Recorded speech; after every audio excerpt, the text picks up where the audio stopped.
नमस्कार, KP news 24/7 के bulletin में आप सभी का स्वागत है। मैं पूजा आपके साथ। चलिए सबसे पहले देखते हैं मुख्य समाचार। अंतर्राष्ट्रीय पदक विजेताओं के लिए सरकारी पदों में आरक्षण, सीएम सिद्धरामैया की घोषणा। हम 2028 में डीके शिवकुमार को सीएम के रूप में देखना चाहते हैं, मंत्री जमीर अहमद खान। तेलंगाना में भीषण सड़क हादसा, बस और ट्रक के बीच टक्कर में 20 लोगों की मौत, 20 घायल। अनुसंधान नवाचार के लिए 1 लाख करोड़ रुपए का फंड देगी सरकार, पीएम मोदी ने ESTIC 2025 का किया उद्घाटन। स्टालिन सरकार पर विजय का करारा हमला, कहा चुनाव में फायदा उठाने के लिए डीएमके कर रही है नाटकबाजी।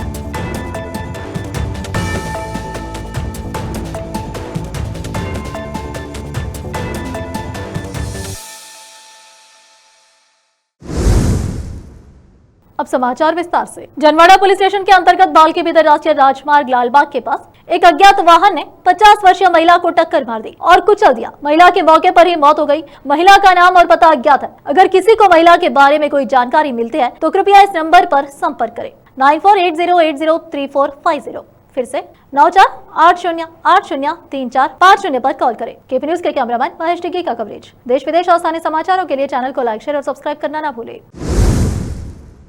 मुख्यमंत्री सिद्धरामैया ने रविवार को कहा कि अंतर्राष्ट्रीय खेल स्पर्धाओं में पदक जीतने वाले खिलाड़ियों को पुलिस विभाग में सीधे भर्ती करने का निर्णय लिया गया है। मुख्यमंत्री सिद्धरामैया ने शनिवार को बेंगलुरु के कंठीरवा इंडोर स्टेडियम में 14 वर्ष से कम आयु के बच्चों के लिए आयोजित मिनी कर्नाटक खेल आयोजन का उद्घाटन किया गया। इस अवसर पर उन्होंने कहा कि हमारी सरकार खेलों को निरंतर प्रोत्साहित करती रही है। ऐसे खेल आयोजन राष्ट्रीय और अंतर्राष्ट्रीय खेलों में भाग लेने में सहायक होते हैं, इसलिए सभी को उत्साह पूर्वक भाग लेना चाहिए। उन्होंने कहा कि खेलों में जीत हार से ज्यादा महत्वपूर्ण भागीदारी है। हमारी सरकार ने अंतर्राष्ट्रीय खेल स्पर्धाओं में पदक जीतने वाले खिलाड़ियों को पुलिस विभाग में सीधे भर्ती करने का निर्णय लिया है।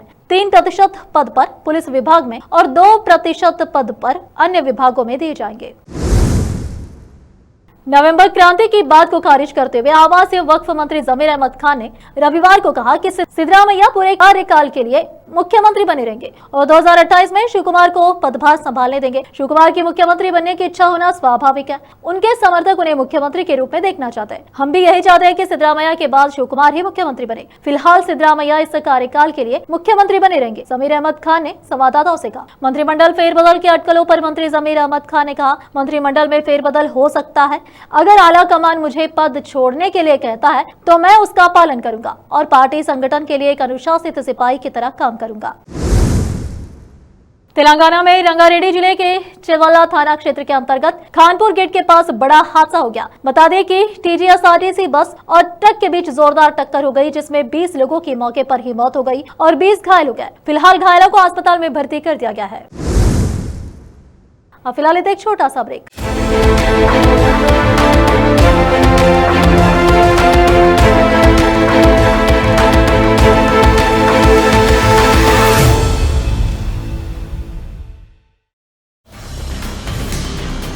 हिंदुस्तान के हर कोने में हम हैं मौजूद। 24 घंटे हालात पर गहरी नजर, खबरों से जुड़े चुपते सवालात और आपको दिखाता है धार्मिक, सामाजिक, राजनीतिक, लोकल और इंटरनेशनल न्यूज की सबसे बेहतर कवरेज, जो आपको रखती है हर पल बाखबर। देश और दुनिया भर की खबर के लिए देखते रहें KP news 24/7। Noor education trust Bidar की ओर से चलाया जाने वाला नूर एमएड और BEd college Bidar, recognized by NCTE Delhi, affiliated to Bidar University, Bidar. Admissions open for the academic year 2025 to 26. विशेषज्ञ और सक्षम शिक्षकों द्वारा शिक्षा प्राप्त करने के लिए नूर एमएड और बीएड कॉलेज बीदर में दाखिला लें और शांत वातावरण में उच्च स्तरीय शिक्षा प्राप्त करें।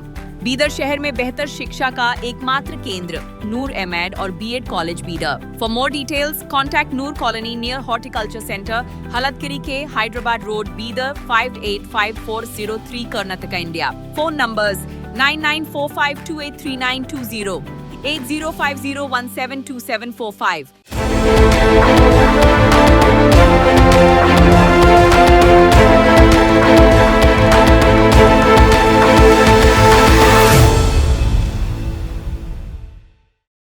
ब्रेक के बाद आप सभी का स्वागत है। आइए देखते देश के अन्य समाचार।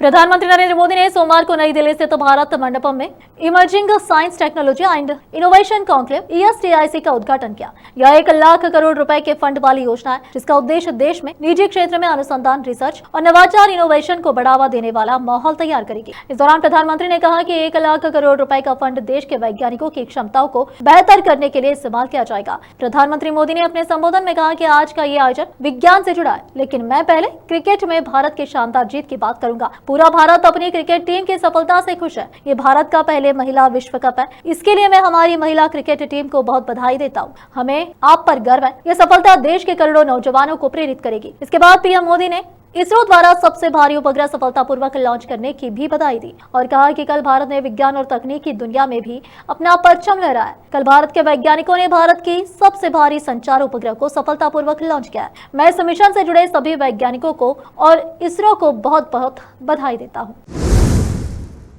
अभिनेता, राजनेता और तमिल का वेट्री कजगम टीवी के प्रमुख विजय ने रविवार को सत्तारूढ़ डीएमके पर तीखा हमला बोला है। उन्होंने आरोप लगाया कि डीएमके विशेष गहन पुनर्निरीक्षण SIR यानी मतदाता सूची के विशेष पुनर्निरीक्षण को लेकर जनता को भ्रमित कर रही है और इस मुद्दे का इस्तेमाल केवल चुनावी लाभ पाने के लिए कर रही है। विजय ने बयान जारी कर कहा कि डीएमके इस पूरे मामले पर धोखेबाजी भरा नाटक कर रही है ताकि जनता का ध्यान अपनी सरकार पर लगे भ्रष्टाचार के आरोपों से हटाया जा सके। उन्होंने कहा कि उनकी पार्टी इस मुद्दे पर जनता के अधिकारों की रक्षा के लिए विपक्षी दलों के साथ आने की पक्षधर है, लेकिन डीएमके का उद्देश्य ईमानदार नहीं है। उन्होंने सवाल उठाया, जब केरल विधानसभा ने SIR के खिलाफ प्रस्ताव पास कर दिया तो डीएमके ने तमिलनाडु विधानसभा में ऐसा क्यों नहीं किया। विजय ने कहा कि जब उनकी पार्टी ने सबसे पहले SIR का विरोध किया था तब डीएमके सो रही थी। विजय ने यह भी आरोप लगाया कि डीएमके का भाजपा से अप्रत्यक्ष रिश्ता है, इसीलिए उसने उस समय चुप्पी साध ली थी। जोधपुर में एक बड़ा सड़क हादसा हुआ है। फलोदी जिले के मतुड़ा में सड़क किनारे खड़े ट्रक ट्रेलर में टेम्पो ट्रैवलर गाड़ी जा घुसी। इस हादसे में 15 लोगों की मौत हो गई, जबकि 2 लोग घायल हो गए। बताया जाता है कि श्रद्धालु कोलायत से दर्शन करके जोधपुर लौट रहे थे। इसी दौरान उनकी टेम्पो ट्रैवलर हादसे का शिकार हो गई। मुख्यमंत्री भजनलाल शर्मा ने जोधपुर के फलोदी में हुए इस सड़क हादसे पर गहरा दुख जताया। मुख्यमंत्री ने फोन पर कलेक्टर, SP एवं अधिकारियों को निर्देश दिए। उन्होंने कहा कि घायलों को तुरंत ग्रीन कॉरिडोर बनाकर अस्पताल पहुंचने की व्यवस्था करें, साथ ही घायलों को बेहतर इलाज के निर्देश भी दिए। अब फिलहाल एक और छोटा सा ब्रेक। हिंदुस्तान के हर कोने में हम हैं मौजूद। 24 घंटे हालात पर गहरी नजर, खबरों से जुड़े चुपते सवालात और आपको दिखाता है धार्मिक, सामाजिक, राजनीतिक, लोकल और इंटरनेशनल न्यूज की सबसे बेहतर कवरेज, जो आपको रखती है हर पल बाखबर। देश और दुनिया भर की खबर के लिए देखते रहें KP News 24/7। ब्रेक के बाद आप सभी का स्वागत है। आइए देखते देश के अन्य समाचार। पश्चिम बंगाल में मतदाता सूची के विशेष गहन पुनरीक्षण SIR को लेकर जारी विवाद के बीच विपक्ष के नेता शुभेंदु अधिकारी ने रविवार को कहा कि राज्य में रह रहे घुसपैठियों को बेनकाब करने के लिए निर्वाचन आयोग का यह कदम बेहद आवश्यक है। अधिकारी ने संवाददाताओं से कहा कि सत्तारूढ़ तृणमूल कांग्रेस की मदद से वर्षों से राज्य में रह रहे घुसपैठियों को बेनकाब किया जाएगा, उनका पता लगाकर उन्हें निर्वासित किया जाएगा। भाजपा नेता ने कहा कि उन्हें घुसपैठियों को पकड़कर निर्वासित किया जाएगा। निर्वाचन आयोग ने SIR के जरिए सही इलाज किया। अधिकारी ने कहा, देखिए कैसे बांग्लादेशी घुसपैठिए अपने ही देश भागने की कोशिश करते हुए BSF द्वारा पकड़े जा रहे। ये सारे घटनाक्रम निर्वाचन आयोग द्वारा SIR की घोषणा के बाद सामने आए हैं। नंदीग्राम के विधायक ने एक सवाल के जवाब में कहा कि मुस्लिम और अन्य अल्पसंख्यक समुदायों के भारतीय नागरिकों को SIR को लेकर डरने की कोई जरूरत नहीं है। सड़कों पर हादसों और जान माल की हानि को रोकने के लिए केंद्र सरकार ने सख्त कदम उठाया। सड़क परिवहन और राजमार्ग मंत्रालय ने फैसला किया है कि यदि किसी राष्ट्रीय राजमार्ग के एक ही हिस्से पर एक वर्ष में 1 से अधिक सड़क हादसे होते हैं तो निर्माण करने वाले ठेकेदार पर 25 से 50 लाख रुपए तक का जुर्माना लगाया जाएगा। सड़क परिवहन और राजमार्ग सचिव उमा शंकर ने बताया कि मंत्रालय ने build operate transfer BOT model से बने राजमार्गों के लिए अनुबंध दस्तावेजों में संशोधन किया है। अब ठेकेदारों को हादसे की स्थिति में क्रैश मैनेजमेंट और सुधारात्मक कदम उठाना अनिवार्य होगा। उन्होंने कहा कि अगर किसी 500 मीटर के दायरे में एक वर्ष में 1 से अधिक हादसे होते हैं तो ठेकेदार पर 25 लाख रुपए का जुर्माना लगेगा। यदि अगले वर्ष भी हादसा होता है तो यह जुर्माना 50 लाख रुपए तक बढ़ जाएगा। उमा शंकर ने बताया बताया कि देश भर में लगभग 3,500 ब्लैक स्पॉट यानी दुर्घटनाग्रस्त क्षेत्र चिन्हित किए गए हैं। इसके अलावा मंत्रालय देश भर में सड़क हादसे के शिकार लोगों के लिए कैशलेस इलाज योजना भी जल्द शुरू करने जा रहा है। योजना के तहत सड़क दुर्घटना पीड़ितों को नामित अस्पतालों में पहले 7 दिनों तक अधिकतम 1.5 लाख रुपए तक का कैशलेस इलाज उपलब्ध कराया जाएगा। आखिर में फिर एक बार देखते हैं मुख्य समाचार। अंतर्राष्ट्रीय पदक विजेताओं के लिए सरकारी पदों में आरक्षण, सीएम सिद्धरामैया की घोषणा। हम 2028 में डीके शिवकुमार को सीएम के रूप में देखना चाहते हैं, मंत्री जमीर अहमद खान। तेलंगाना में भीषण सड़क हादसा, बस और ट्रक के बीच टक्कर में 20 लोगों की मौत, 20 घायल। अनुसंधान नवाचार के लिए 1 लाख करोड़ रुपए का फंड देगी सरकार, पीएम मोदी ने ESTIC 2025 का किया उद्घाटन। स्टालिन सरकार पर विजय का करारा हमला, कहा चुनावी फायदा उठाने के लिए डीएमके कर रही है नाटकबाजी।